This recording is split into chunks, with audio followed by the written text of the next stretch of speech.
Man, the level of British fear-mongering has no chill. Look at it. Ofcom Online Experiences Tracker has shown that nearly half of 13 to 17-year-olds report being highly concerned about trolling. 47% one-off abusive behavior of threats, 45% intentional harassment, and 37% experience grifting while playing video games. Now I am concerned over the fact that it's not 100% of 13 to 17-year-olds experiencing negativity online. Because they absolutely should. Like, I remember growing up, I was playing soccer, I didn't have video games, but I was grifted while playing soccer. Now, why is this an important thing?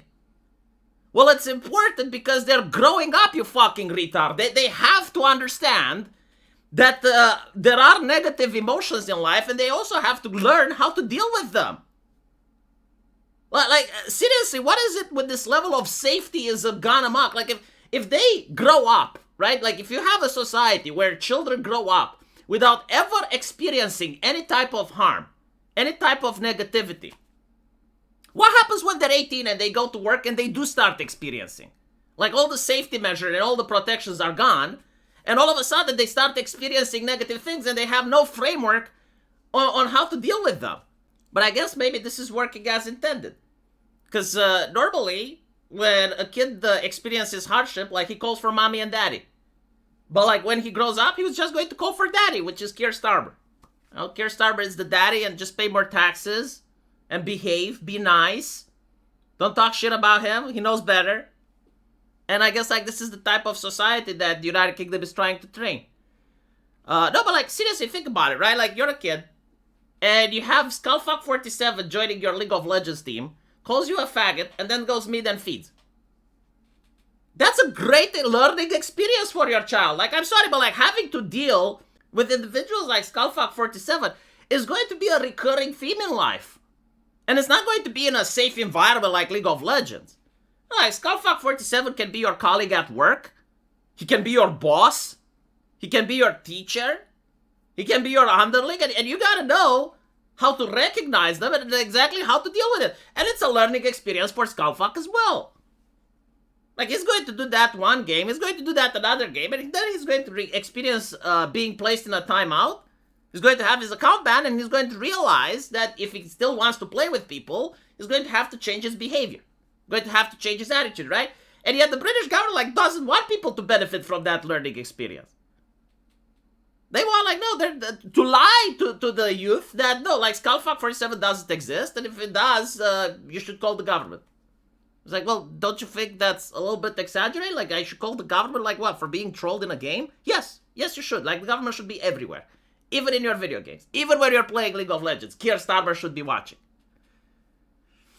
And the reason they're bringing it up is because they're going to expand Ofcom to now include video games, right? So if you're a British person and you thought it's annoying to have to show ID when you go on social media, well, you're going to have to show ID when you play online games as well now. Again, just look at what China is doing and understand that your government is going to do the exact same. But while China is saying that they're maintaining harmony around society, the United Kingdom is saying that they're waging jihad against pornography. And so in order to prevent pornography, whenever you play Hearthstone, you're going to have to dox yourself. And you're going to have to dox yourself when you play League of Legends, and you're going to have to dox yourself whenever you use the internet. And all of your messages are going to be spied on, and everything on your computer the government wants to check to make sure that you're not a groomer.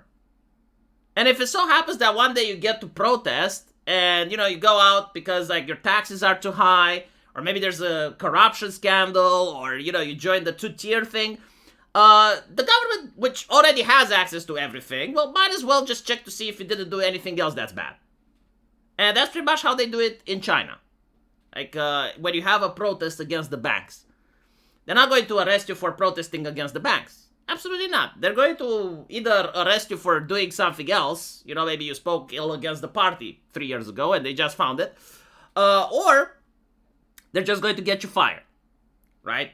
Like, take into account that this idea of doxing yourself, right? Like, it's probably going to at some point be tied to your digital ID.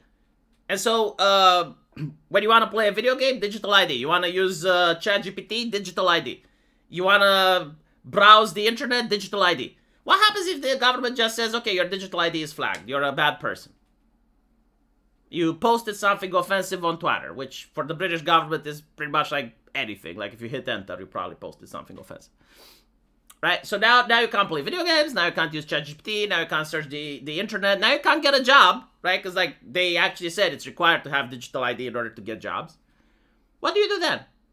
So like, I want you to understand, this is not a slippery slope. Like this is happening right now in a nation that has an extremely leftist government, which in my opinion is borderline communist, but okay. And then you go on Twitter and you see people with crosses in the bio supporting this. Now, I'm not saying there isn't a problem with kids playing video games, that grooming doesn't exist, right? Of course it does. Do you know how easy the problem is solved? You teach the parents how to use parental controls. And like if you actually look at parental controls, which many people don't, you notice how sophisticated they are in 2025. Like you can literally set it up so that your kid can only talk with the people you choose for your kid to talk with. So like you can have a video game, like an MMO, and you just say, okay, so like these are your friends from school, and you authorize them, and if your kid wants to add someone else as a friend, they have to put a password. So they literally like can't add strangers to their friend list, and the parent can literally control who their kids want to do. It's called parenting, you know, it used to be something that people did before the government took over the job. Like I'm just saying, like you can actually protect your kids from seeing porn online if you actually want to. Like you have more tools now than ever before. And yet for some reason, no, like that's not enough. What we need to do is to have the government regulate everything, including video games like Hearthstone. Which, by the way, like doesn't make any sense. Because for those of you that don't know, like Hearthstone doesn't have a chat. So like even if we get the best groomer in the universe, like the most professional groomer out there, the ones that can groom better than anyone, I don't think he can groom anyone in Hearthstone. He doesn't have the tools. You can't groom with emojis. Again, I'm not a groomer. I don't know how it works. But like I assume, right? Like I assume it's a lot more complex. It's just like playing a video game like Hearthstone. And yet Ofcom is saying, no, like even Hearthstone has to comply. Like even Hearthstone requires digital ID for people to play because it has like any type of expression, which includes emojis, which includes the way you can move your cards and whatnot. Absolutely ridiculous, right? And of course, British people are going to put up with it. And it's going to keep expanding.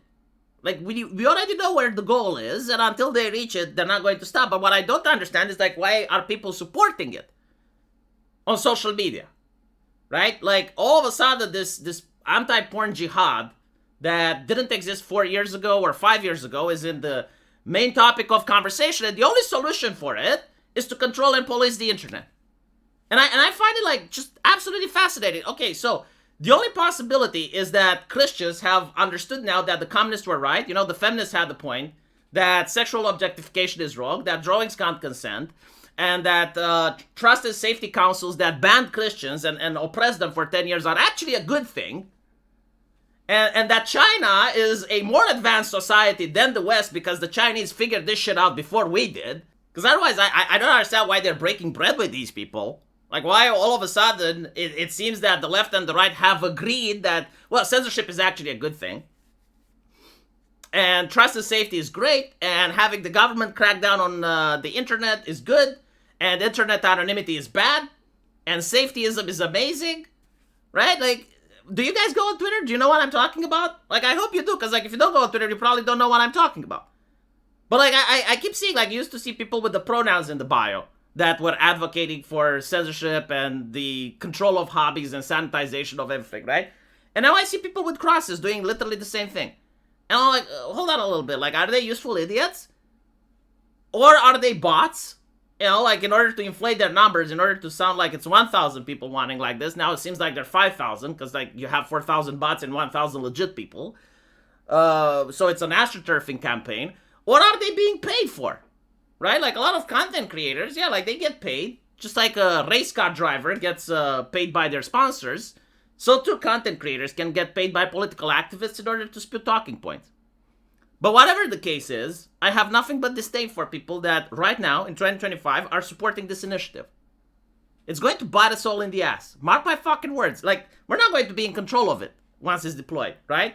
And we already see how conversations about immigration and news are getting censored on Twitter because of Ofcom. And yet you still see right-wingers pushing for it while leftist governments are still in charge. Like, I would understand, if the right-wingers were in charge, if you had, like, the Chad, the right-wing government in UK and Australia, and you were guaranteed that you're going to have, like, 20 years of right-wing political framework. So I think it's time that these people are getting called out. They're not Christians, they're communists. Like, if you support this, you're a fucking communist.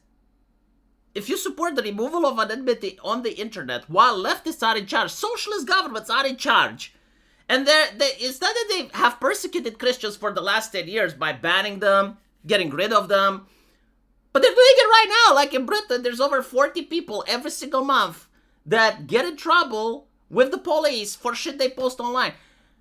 If you're supporting this right now, you're a communist. There's no other explanation. Let me know what you guys think, though. And as usual, I will see you in the comment section. Take care.